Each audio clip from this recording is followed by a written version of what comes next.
మిత్రులారా మిత్రులారా అందరికీ నమస్తే. ఖమ్మం జిల్లాలో జిల్లా కలెక్టర్ స్కూల్ అసిస్టెంట్‌ని సస్పెండ్ చేశారు. కారణం ఏందంటే సోషల్ మీడియా ఉండొచ్చులే గానీ, అది ఎజెండాగా కొనసాగిన ప్రాబ్లమ్ లేదు గానీ, ఎందుకు సస్పెండ్ చేశారు ఆ స్కూల్ అసిస్టెంట్‌ని అనే దానికొచ్చినప్పుడు, పాఠశాల సమయంలో రీల్స్ చేస్తూ గడిపేస్తా ఉన్నారు. రీల్స్ చేయొద్దని చెప్పేసి సంబంధించిన విద్యాశాఖ అధికారులు, పాఠశాలకు సంబంధించినటువంటి తను స్కూల్ అసిస్టెంట్, ఇంగ్లీష్ స్కూల్ అసిస్టెంట్‌గా పనిచేస్తా ఉంది.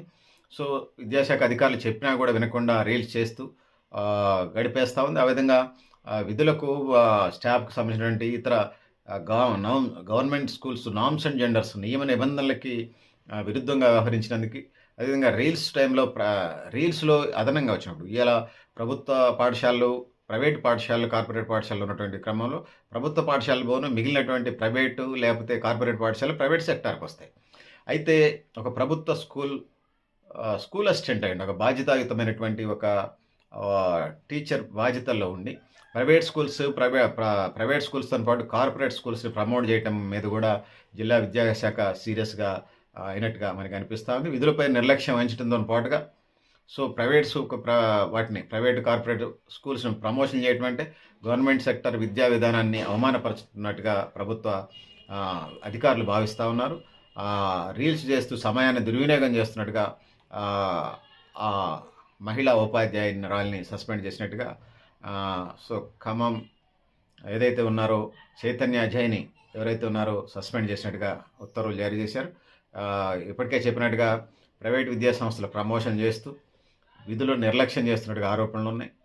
స్కూల్ టైమ్స్‌లో రీల్స్ చేస్తూ విధులను అంటే డ్యూటీని సమయాన్ని దుర్వినియోగం చేసినట్టుగా ఆ అంశంపైన ఉన్నతాధికారులు పలుమార్లు హెచ్చరించినా గూడా ఆమె తన తీరుని మార్చుకోలేదని చెప్పేసి విద్యాశాఖ అధికారులు, జిల్లా విద్యాశాఖ సంబంధించినటువంటి ఉన్నతాధికారులు కూడా చెప్పినట్టుగా మనకు వినపడతా ఉంది.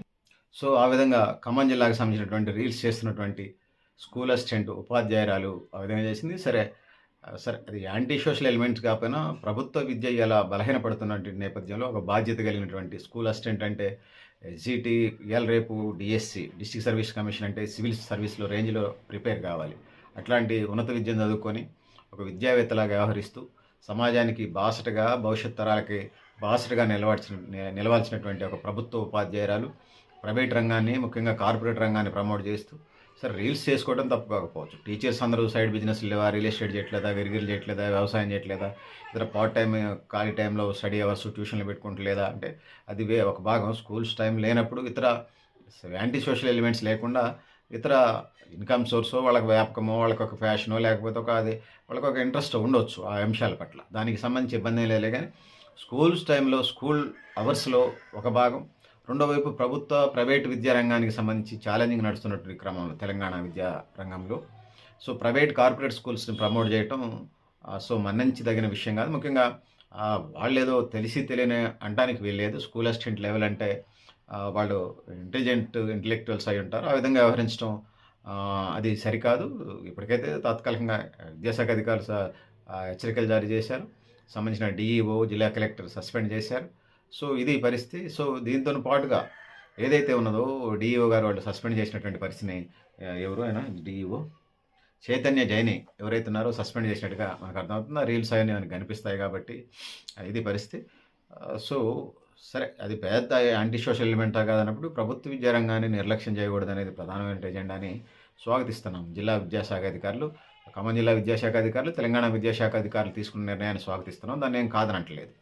సో, దాంతోని పాటుగా ఇంకా నేను చెప్పదలుచుకున్నది ఏందంటే సో, రాబోయే కాలంలో సస్పెన్షన్ ఎంతకాలం ఉంటుంది? ఏమన్నా రిక్వెస్ట్ లెటర్ పెట్టి లేకపోతే తెలిసిన వాళ్ళ తర్వాత చెప్పించుకొని మళ్ళీ ప్రమోట్ కావచ్చు. అదే శాశ్వతంగా ఉద్యోగం నుంచి అసలు రిటైర్డ్ 30 ఇయర్స్ ఉండొచ్చు ఆ అమ్మాయికి, ఆ మేడంకి 35 అంటే 40 బిలో ఉంటుందని చూస్తాను. కొన్ని రీల్స్ నేను కూడా చూశాను కాబట్టి. సో, అందుకోసం ఆ మేడంకి సంబంధించి వచ్చినప్పుడు అదేం మర్డర్ కేసేం కాదులే గానీ సో, భవిష్యత్తులో మళ్ళీ జరగకుండా చూసుకుంటున్నాను ఎక్స్‌ప్లనేషన్ లెటర్ ఉన్నతాధికారులకు సంబంధించి కొంత టైం అది ఇచ్చినప్పుడు మళ్ళీ జాయిన్ అయితే సో, ప్రభుత్వం స్కూల్ అసిస్టెంట్ ఉపాధ్యాయురాలుగా భవిష్యత్తులోనైనా తన కర్తవ్యాలను నిర్వర్తిస్తుందని భావిద్దాం. ఆ విధంగా ముందుకు వెళుతుందని భావిద్దాం. ఆ విధంగా ముందుకు పోవాలని తెలియజేసుకుంటూ సో, ఇలాంటి చర్యలు విద్యారంగంలో, ప్రభుత్వ విద్యారంగంలో కఠినంగా అమలు చేయాల్సిన అవసరం అయితే ఉంది. ఎందుకంటే జిల్లా వ్యాప్తంగా, రాష్ట్ర వ్యాప్తంగా, దేశవ్యాప్తంగా ప్రభుత్వ విద్య ఇలా నిర్వీర్యం కావటం, ఆ విధంగా వెనక్కి నెట్టేయబడటం వల్ల ఇలా పేద పిల్లలు వెనకబడినటువంటి పిల్లలు అత్యధికంగా పేదలు. అది ఓసీ, బీసీ, ఎస్సీ, ఎస్టీ ఏ కులాలకు సంబంధించైనా గానీ. చాలా కులాలని నేను బ్రీఫ్‌గా 4 చెప్తున్నాను. 4లోకే వస్తాయి భారతదేశంలోని కులాలని, తెలంగాణ ఉన్న కులాలని. OC, BC, SC, ST. అందులో ఉన్నటువంటి పేద పిల్లలే ఇయాల ప్రభుత్వ విద్యా సంస్థలో చదువుకుంటా ఉన్నారు. సో, వాళ్ళ విద్యని నిర్లక్ష్యం చేయటం సహించేదే గాదు. నేను అసలు అంగీకరించను. సో, ఆడపిల్లని ఎక్స్‌క్యూజ్ చేయడానికి తెలిసి తెలియని తనం అయితే కాదా అని అనుకోవచ్చు. ఎందుకంటే స్కూల్ అసిస్టెంట్ లెవెల్ అంటే వాళ్ళు డిస్ట్రిక్ట్ సర్వీస్ కమిషన్ అంటే 1:100 లెవెల్‌లో టాప్ లెవెల్‌లో ఇంటర్వ్యూసు లేకపోతే ఎగ్జామ్స్ రాసి వచ్చుంటారు. సో, సమాజం పట్ల బాధ్యతగా వ్యవహరించాల్సినటువంటి ఈ మేడమ్ లాంటి వాళ్ళు భవిష్యత్తులో కావాలంటే ఇట్లాంటి కొన్ని కొన్ని పనిష్మెంట్స్ తప్పకుండా ఉండాల్సిందే. ఆ విధంగా అధికారులు చేసినటువంటి ఈ నిర్ణయాన్ని, సస్పెండ్‌ని స్వాగతిస్తూనే భవిష్యత్తులో విద్యారంగాన్ని బలోపేతం చేయటానికి ఇటువైపు ప్రభుత్వ విద్యారంగం, ప్రైవేట్ విద్యారంగం ఉంటే ఉండండిలే గానీ, వీళ్ళు చేయటం వల్ల ఇంకా ఎక్కువైతదంటది. సో, అందుకోసం నేనేమంటున్నానంటే ప్రభుత్వ విద్యారంగాన్ని బలోపేతం చేయడానికి సంబంధించి ఖాళీగా ఉన్న టీచర్ పోస్టులు, ఫిజికల్ డైరెక్టర్ పోస్టులు భర్తీ చేయాలి, లైబ్రరీలు పెట్టాలి, అది ఇంగ్లీష్ మీడియం విద్యను ప్రవేశపెట్టాలి, అదేవిధంగా 10థ్ క్లాస్ రిజల్ట్స్‌ని పెంచాలి, ఆ విధంగా పిల్లలకి వాష్‌రూమ్‌లు పెట్టాలి, పిల్లలకి ప్లే గ్రౌండ్స్ పెట్టాలి, పిల్లలకి లైబ్రరీ పెట్టాలి, పిల్లలకి డ్రింకింగ్ వాటర్ ఫెసిలిటీ పెట్టాలి. ఆ విధంగా యాక్టివిటీస్‌ని, కరిక్యులాన్ని పెంచుకునే అవకాశాన్ని ఏదైతే ఉందో ఆ విధంగా ముందుకు పోవాలి. ఈ కొఠారి అన్నట్టుగా దేశ భవిష్యత్తు తరగతి గదుల్లోనే తీర్చిదిద్దబడుతుందంటారు కొఠారి. సో, దేశ భవిష్యత్తు నిజంగానే తరగతి గదుల్లో తీర్చిదిద్దబడుతుంది. రవీంద్రనాథ్ ఠాగూర్ కాలంలో అలాగా చెట్ల కింద కాదు. ఎందుకంటే వర్షం రావచ్చు, ఎండ రావచ్చు. అందుకోసం తరగతి గదిలోనే తీర్చిదిద్దబడుతుందనేది ప్రపంచం మన ముందు పెట్టినటువంటి విషయంగా నేను భావిస్తూ, సో, పెద్దలారా మిత్రులారా ఇది పరిస్థితి. మీరు గూడా మీ అభిప్రాయాలను కామెంట్ బాక్స్‌లో రాయండి అని తెలియజేస్తూ, నేను Garidepalli Satyanarayana, new Lakshya organisation. Thank you. Thank you అనండి పెద్దలారా.